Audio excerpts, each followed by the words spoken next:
Next to it was a note.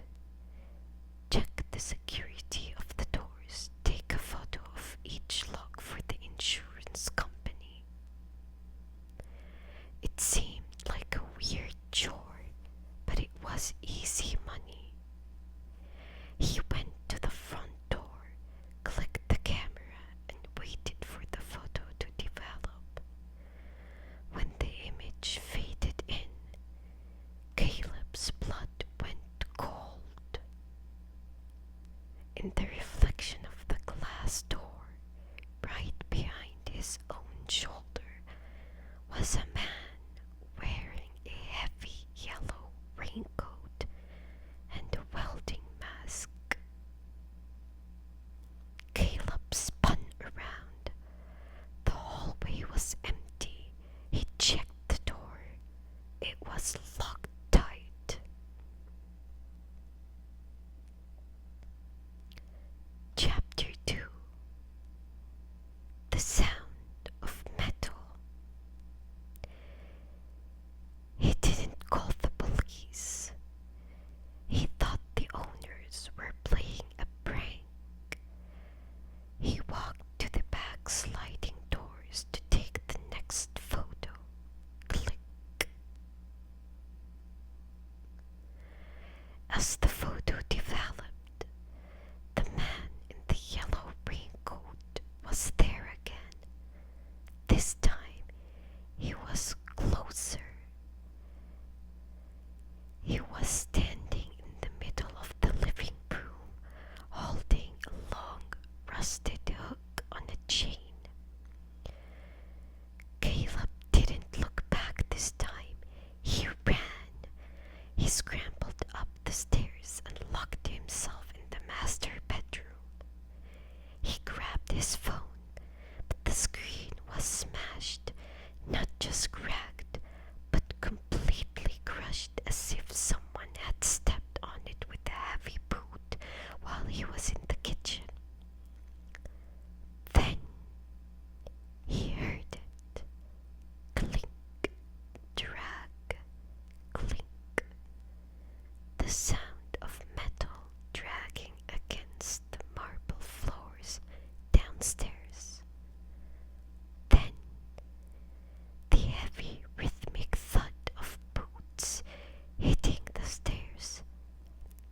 Thump, thump, thump.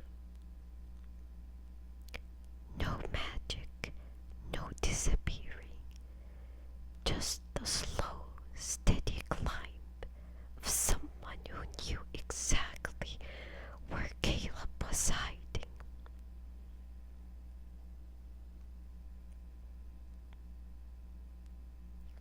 Chapter 3. The Wardrobe. Caleb pushed a heavy dresser in front of the bedroom door. He grabbed a heavy glass award from the nightstand, the only weapon he could find. The footsteps stopped outside the door. Silence stretched for a minute. Then the door handle turned slowly, back and forth. Creak, creak. I know you're in there, Caleb. A muffled human voice said from behind the mask. It wasn't a monster voice. It was just a man. A man who sounded bored. The owners didn't hire you. I did.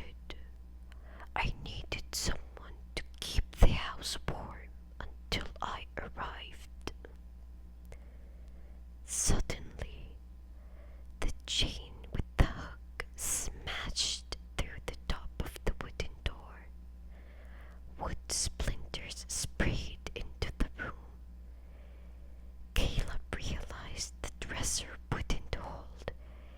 He didn't wait. He smashed